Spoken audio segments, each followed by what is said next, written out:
In 2014, I decided to go back to researching residential schools in Canada, and I came across a small online article, CBC Indigenous, that was an interview with Edmund Matatawaban, who is a former chief of Fort Albany First Nation. He's a survivor of St. Anne's Residential School, and he's also an advocate for the survivors.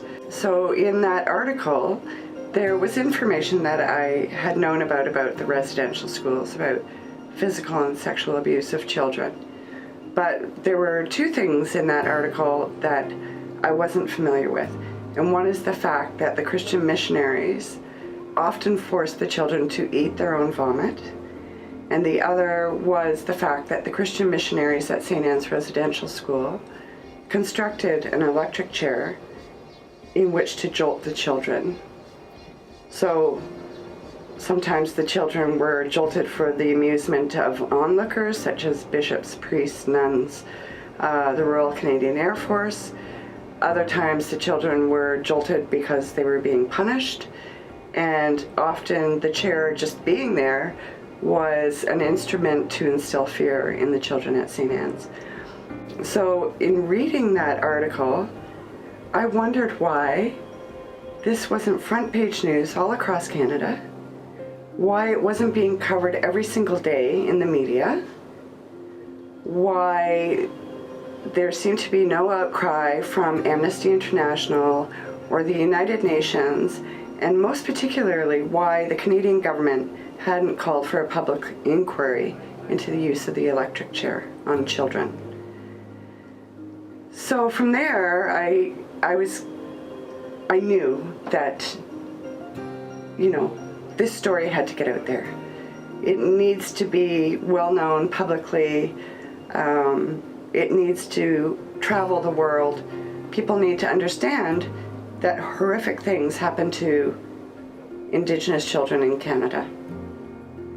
So I contacted Edmund Matatawaban through Facebook and sent him my thoughts and eventually a proposal.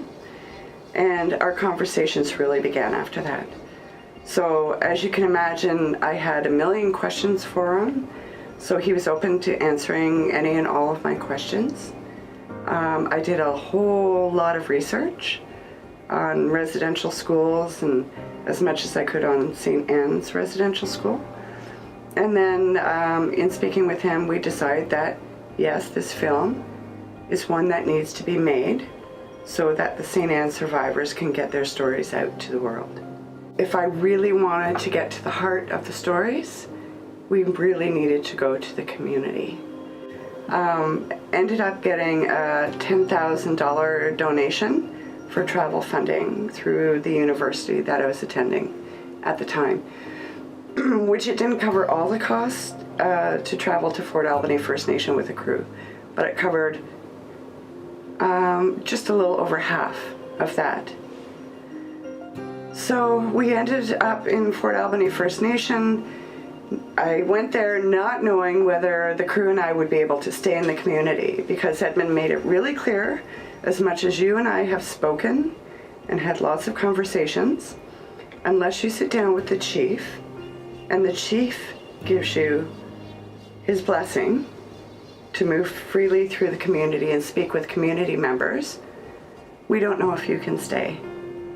So it was really a leap of, my personal faith that I would be able to go and talk to the chief and get permission for us to stay.